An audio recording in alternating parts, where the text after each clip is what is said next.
नमस्कार। बिहार के पूर्व मुख्यमंत्री सह हम सेकुलर पार्टी के राष्ट्रीय अध्यक्ष श्री जीतन राम मांझी, उनके जीवन पर आज पुस्तक आवरण लोकार्पण किया गया।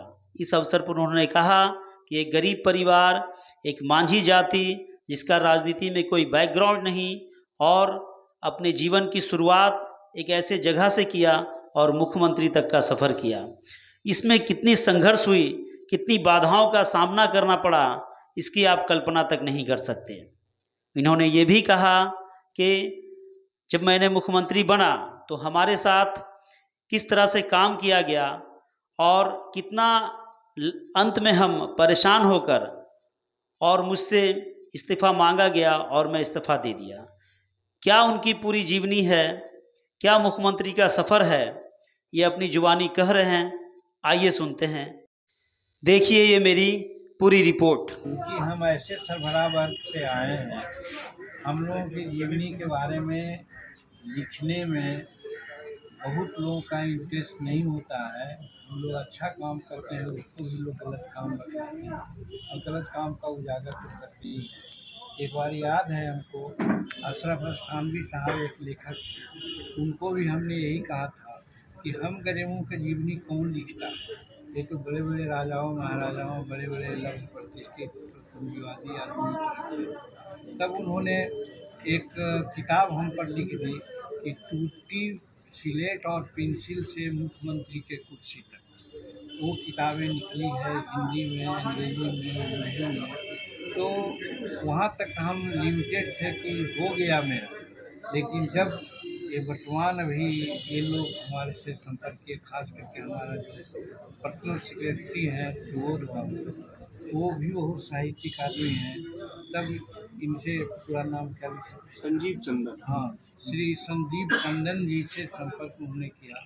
संजीव चंदन जी एक किताब नहीं, अनेकों किताब, अनेक जीवनियाँ नहीं, अनेकों जीवनियाँ की बात करते। हमने इनसे कोई आग्रह नहीं किया, लेकिन इन लोगों ने इंटरेस्ट जताई कि भाई आप जिस तबके से आए हैं और जैसा काम आपका रहा है और मुख्यमंत्री के काल में भी आपका समय रहा, तो निश्चित रूप में उसको लिपिबद्ध किया जाना चाहिए। तो हमको भी अच्छा लगा कि भाई जब कह रहे हैं कि ऐसी बात है तो इनको सहयोग करें। और सहयोग में यही कि जब हम व्यस्त रहते थे तो भी ये पहुंच जाते थे और हमारे जीवन के अनेक पहलुओं को इन्होंने अलग अलग ढंग से निकालने की बात किया। तो मैं तो समझता हूँ, धन्यवाद देना चाहता हूँ कि हमारे ऐसे गरीब तबके के लोगों को मुख्यमंत्री तक हुए हैं, इसमें कोई बात नहीं है। लेकिन जितने आदमियों का नाम इन्होंने अभी लिखाया, जिनके बारे में इन्होंने जीवनी लिखी है, हम समझते हैं कि सबसे नीचे तबके के लोग जाति में भी, आर्थिक दृष्टिकोण से भी, सामाजिक दृष्टिकोण से भी सबसे गए गुजरे लोगों में हम रहे। और एक ब्राह्मण होकर के चंदन जी अपना, जैसा कि मालूम हुआ है, हमारे जीवनी लिखने में इंटरेस्टेड हुए हैं, इसलिए इनको हम बहुत बहुत आभार व्यक्त करते हैं।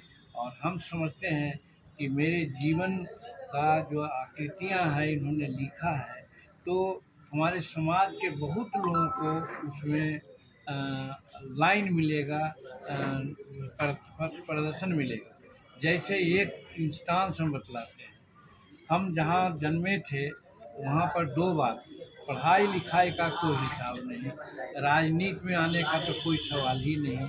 लेकिन पढ़ाई लिखाई की स्थिति ये हो गई कि मेरे पिताजी नाच करते थे, जैसे जितिया का नाच हुआ, नेठुआ का नाच हुआ, वो करते रहे।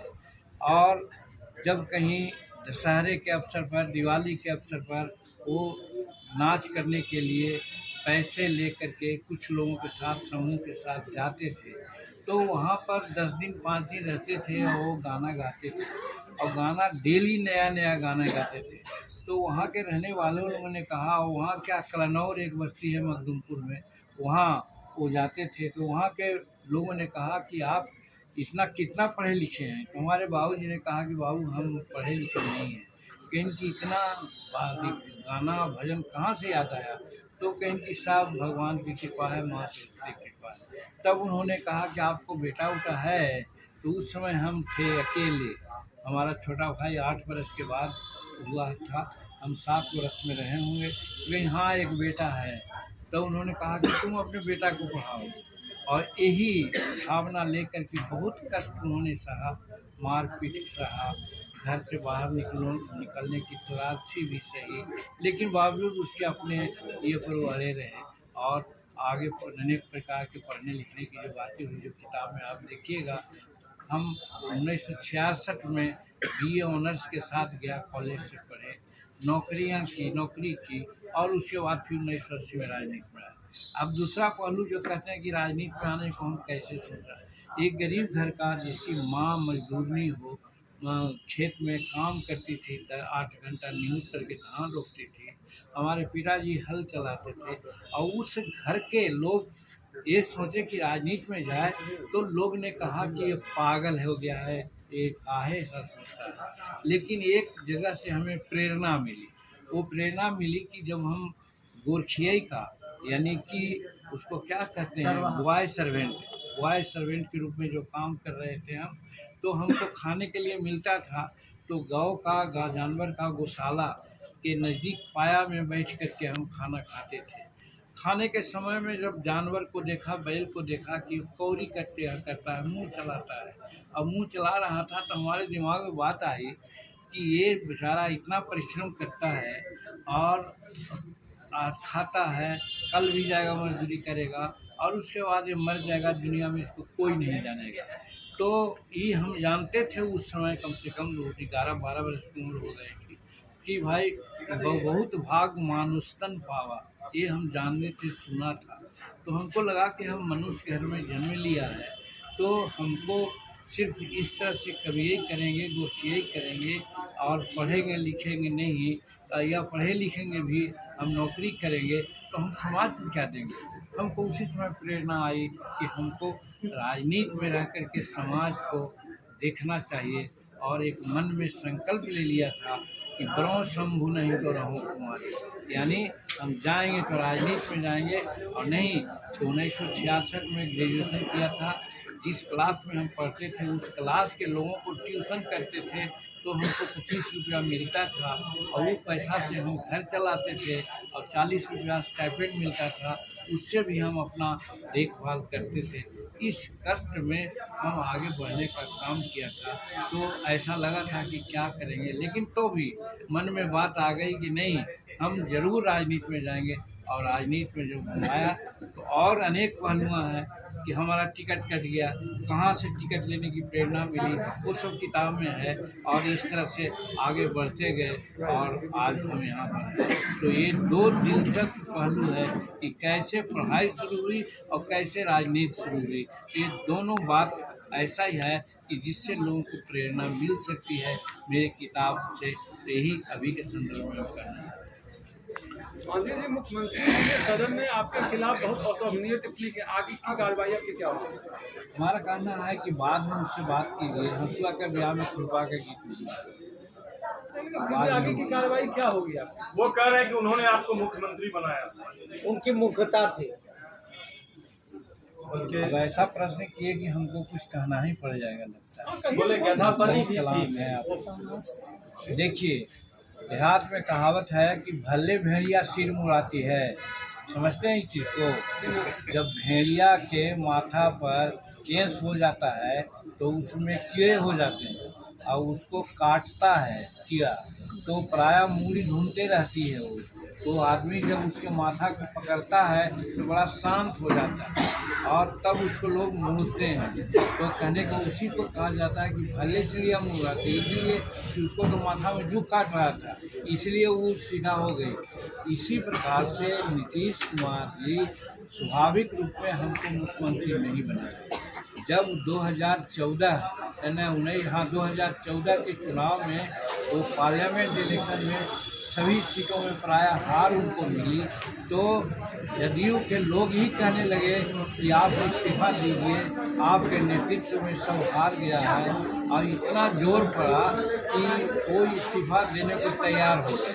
लेकिन उन्होंने चालाकी की कि हम एक ऐसा नॉन कंट्रोवर्शियल आदमी को चुने जो नाम उसको हम चीफ मिनिस्टर के रूप में नामित कर दें तो कोई विरोध न करेगा।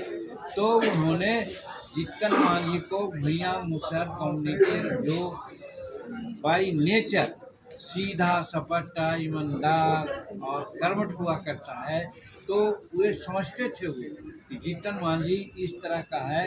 इतना दिन इसका राजनीतिक लाइफ हुआ, कोई चाल पाल नहीं रहती है, ये जो हम कहेंगे वो करेगा, इसलिए हमको उन्होंने मुख्यमंत्री बना दिया। और मुख्यमंत्री बनाया तो 2 महीना तक हम काम करते रहे उनके इशारा पर। आप सोच सकते हैं, मैं विस्तार में जाता हूँ कि जब हम ग्रेजुएशन किया था तो हमारा इकोनॉमिक्स और पॉलिटिकल साइंस विषय था। आप जोड़ सकते हैं पॉलिटिकल साइंस के विद्यार्थी को इतना पता था कि मुख्यमंत्री को क्या अधिकार है, क्या कर्तव्य है।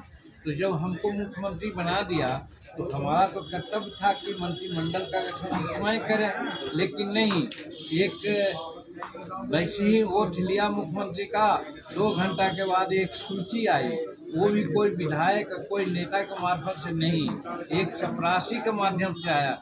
इतना तुच्छ हमको समझते थे, इतना सीधा समझते थे, मूर्ख समझते थे, आप लोग इसको कर सकते हैं। वो एक चपरासी लेके आया, हम उलट के देखा तो देखा कि नाम है, और हुआ कि ये ही लोग मंत्री बन के शपथ लेंगे। अब जोड़िए, हम ही समझे, अरे हम जब मुख्यमंत्री हैं तो मंत्री हमको न बनाना है, लेकिन ये दाम दे दिए। लेकिन तुरंत ही की बात थी, हम उस पर सिग्नेचर कर दिया, इतना लोग ओथ ले लिया, मंत्री बन गए।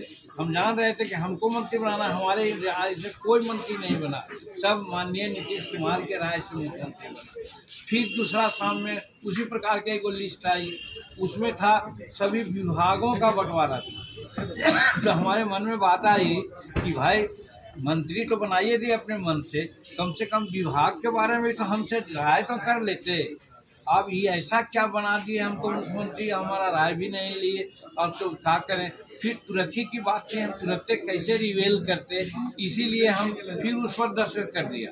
सब विभाग उनके कहने पर मिल गया। तीसरा दिन आया, कुछ कमिश्नर, कुछ कलेक्टर, कुछ एसपी के ट्रांसफ़र का, वहाँ पर हम थोड़ा सा मन को बढ़ाया।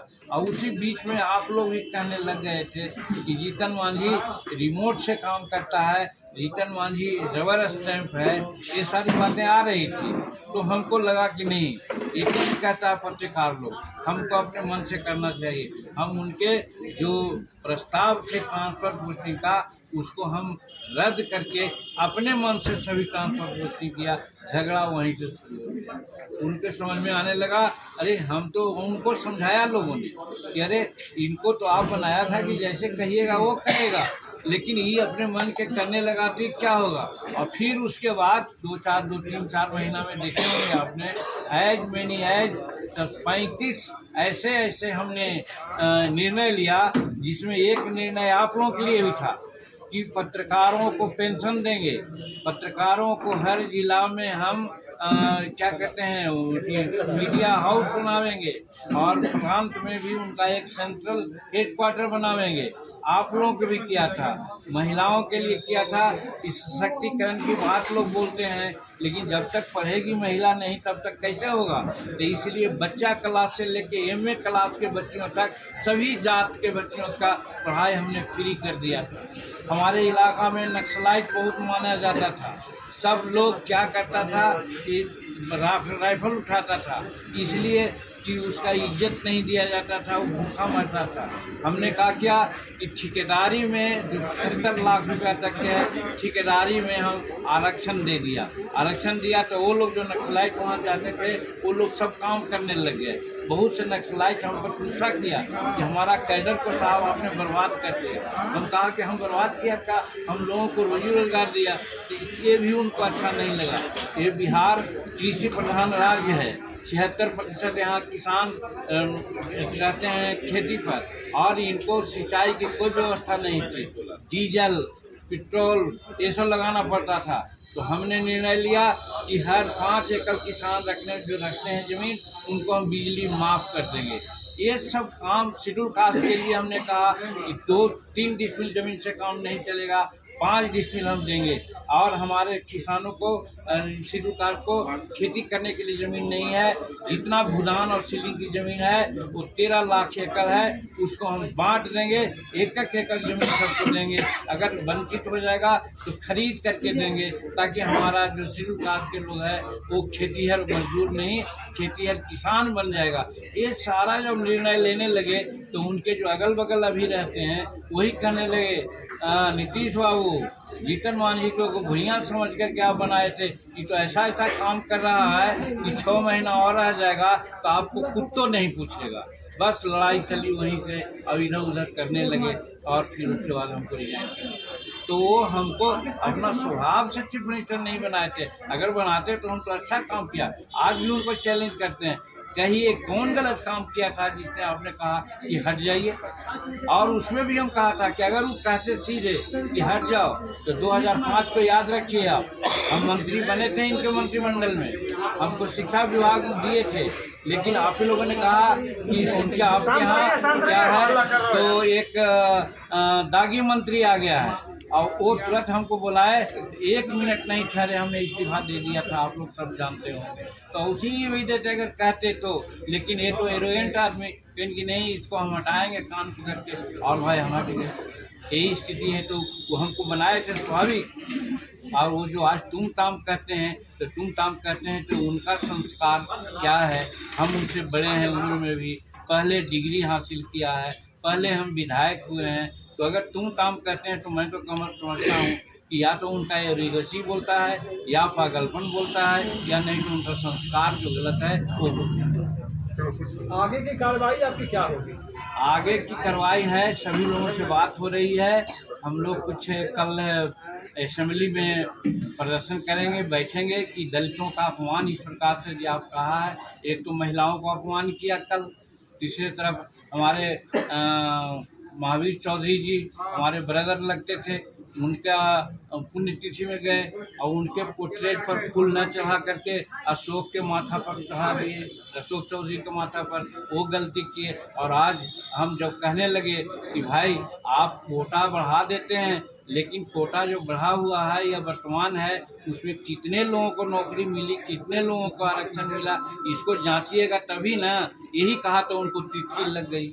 तो ये बात हुई है। तो इस बात को महामहिम राज्यपाल के यहाँ भी कहेंगे कि जिस प्रकार से इनका दिमाग की स्थिति हो गई है, जिस प्रकार से गरीबों और महिलाओं और लोगों का ये इज्जत नहीं देना चाहते हैं, ऐसे लोगों को बर्खास्त करवाइए, राष्ट्रपति शासन लागू कीजिए, करवाइए। ये राष्ट्रपति महामहिम राज्यपाल से कल मिलकर कहेंगे।